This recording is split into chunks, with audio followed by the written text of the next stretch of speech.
Embarking on a new career is always exciting. Today you're joining the list of people who work on the railways, keeping the world's people and cargo running smoothly. There's a lot to learn, but you'll be taking it step by step. Let's start by looking around. Find each of the markers and look at them.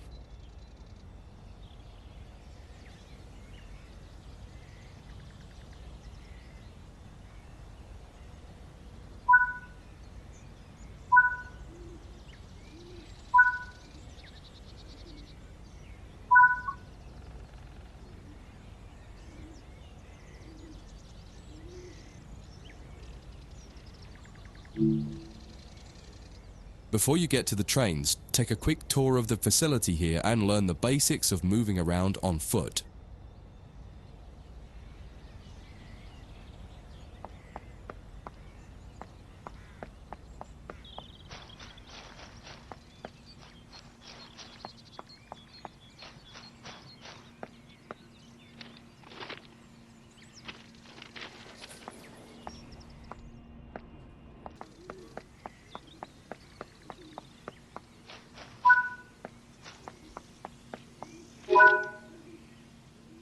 You've just been awarded some action points. These are displayed in the top right corner of the screen and count towards your overall experience level for the game.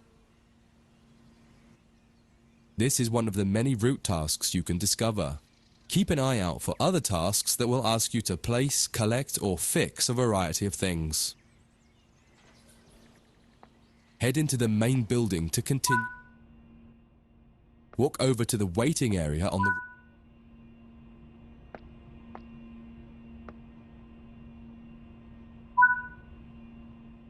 You can pause at any point to review objectives and a lot of other information about what's happening at the moment. Try it now and then return to the game after you've had a look round.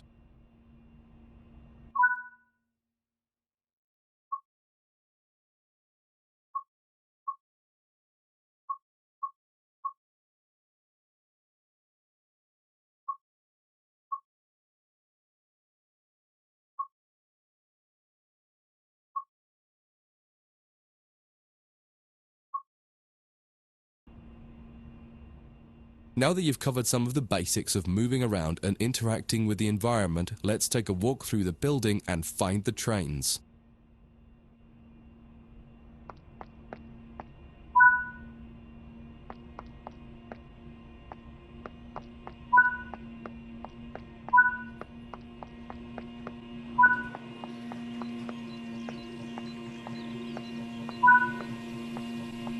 This is Central Square.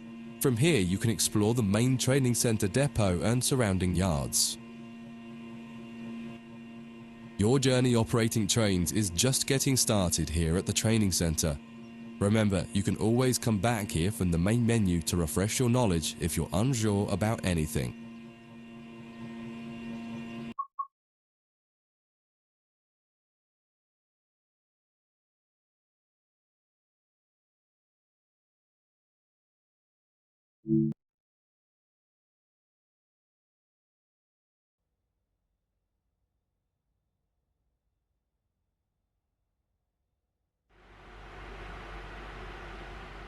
In this training module, you'll learn about the on-screen overlay known as the heads-up display, or HUD. You'll see it when you're in control of a train. You can configure a range of parameters for the HUD that affect how it looks in the game settings. In this tutorial, you're going to take a look at the two main types of HUD and make a first choice of which one you prefer. Get started by climbing up the ladder into this train and sit in the indicated driving seat.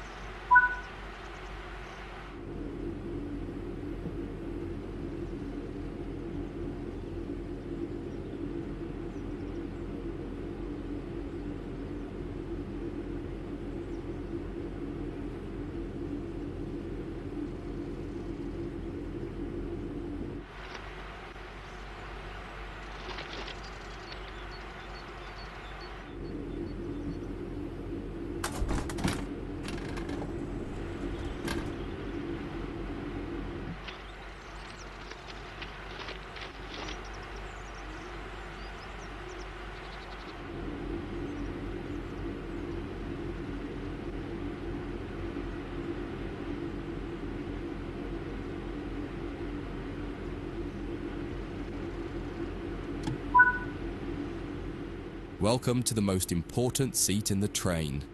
Before you can start learning how to make the train move, you're going to need to understand what the HUD is telling you. There are three types of HUD. The one you're seeing now is the normal HUD. You'll learn that first, and then take a look at the minimal HUD next. There is also a simple HUD, which is essentially a cut-down version of the normal HUD. The HUD is a guide to show you what the train is doing, how you're doing, and what your next objectives are. You can tune what's shown here using the game settings. The main part of the normal HUD is the speed display in the bottom right. Your current speed is indicated by a white bar that will appear on the outside of the speedometer, and there is a red mark that indicates the maximum permitted speed. This is the direction display. An arrow will indicate the forward, reverse, and neutral directions. A cross, or X, means the reverser is currently either not inserted or in the off position. This is the power display. A number will indicate what position the power or throttle control is in. If the display is white, it refers to power. If the display is yellow, it means powered braking or dynamic braking. If the display is red, then the throttle is currently locked out and you will need to take steps to release the lock before power can be applied. You can learn about troubleshooting elsewhere in Training Center. These are the brake indicators. The exact one shown will vary by train and will often be visible in the train itself on the various gauges. These gauges tell you what is happening in the braking system. The most important one is the BC, or brake cylinder. In most trains, when this reads 0, that means the brakes are released. Anything else, and the brakes are applied. In the top right is the track monitor. This shows you the line ahead and allows you to see all the signals and speed limit changes that you're approaching. By default, the track monitor shows the signals with their actual red, yellow, or green aspect. But when you get more confident, you can hide this information via an option in the game settings. As you accelerate, the track monitor will extend its look-ahead distance so you can see much further ahead at higher speeds. This is all done automatically. Now that you're familiar with the normal HUD, it's time to take a look at the minimal HUD. You can change this via the game settings, but for this tutorial the game will change it automatically. You can see that most of the HUD is now gone. You are left with basic information in the top left corner.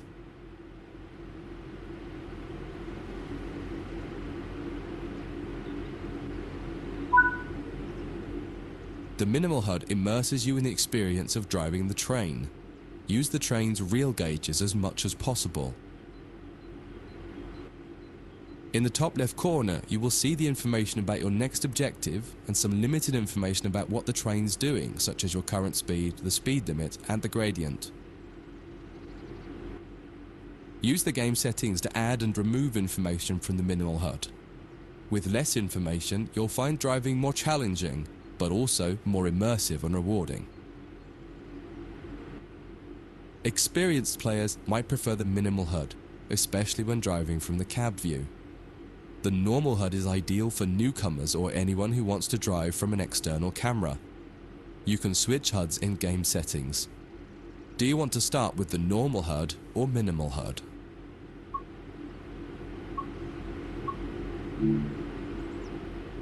That concludes this module. If you wish to replay it, you can come back to it at any time via the training center.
In this training module, you will be learning to operate this EMD F125 Spirit diesel locomotive. During this brief introduction, you will be taken through the critical driving controls and performing passenger operations. When you're ready to begin, climb aboard. Sit in the engineer's seat.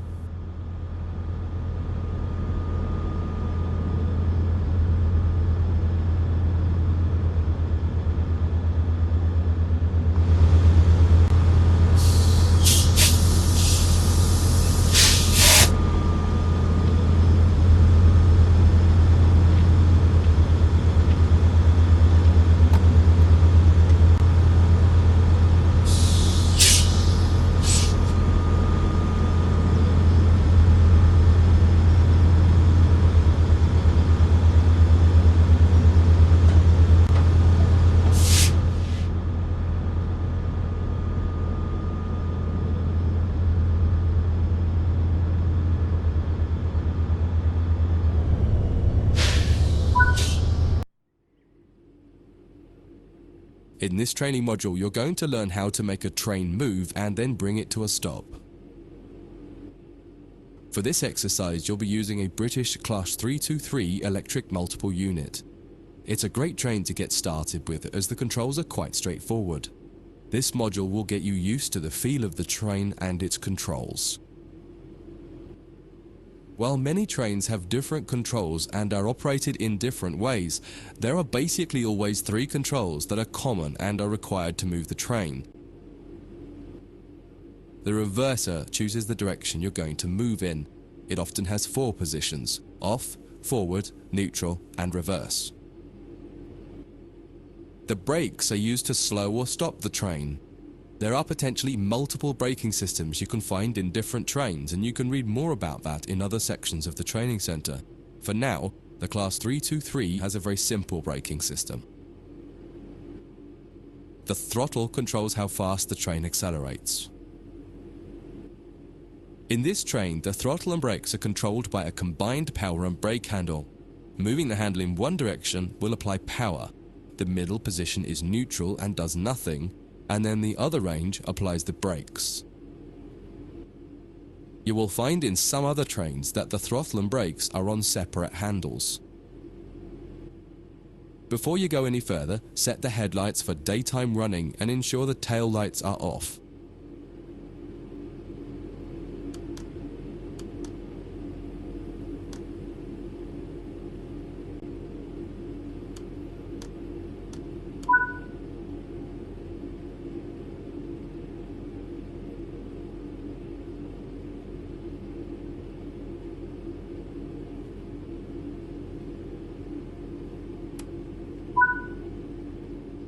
We want to move the train forwards, so set the reverser to the forwards position.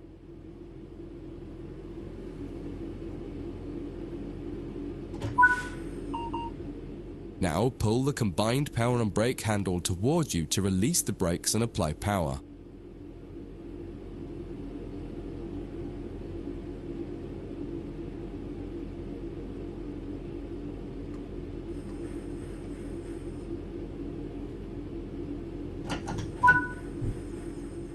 In the bottom right and in the center of the speedometer gauge, you can see a little ball. This is the accelerometer and will move up or down to indicate whether you're speeding up or slowing down.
Now that you've reached your target speed, you can move the throttle control back to the center position.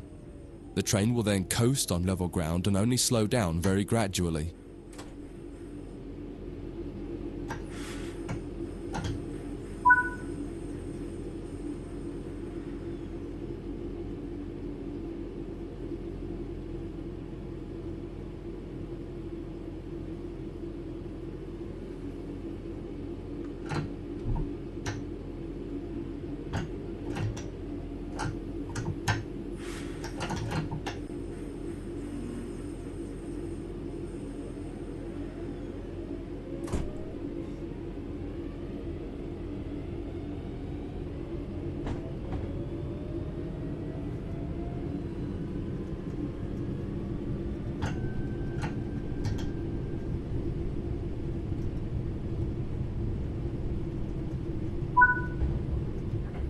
When it comes to stopping trains, the specifics of each train can be quite different. However, the basic process is fundamentally the same.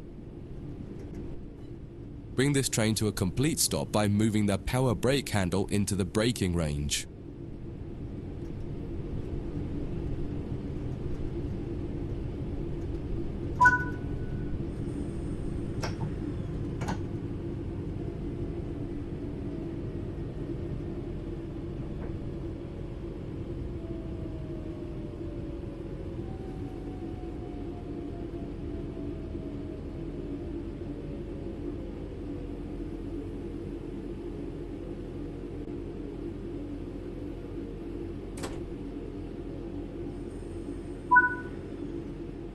The amount of braking you will need to apply also varies depending on whether you're going uphill or downhill and how heavy your train is. Knowing the right amount to apply will come with practice and experience. Stopping a train is one of the biggest challenges of controlling it, particularly stopping it in the right place. That concludes this module. If you wish to replay it, you can come back to it at any time via the training center.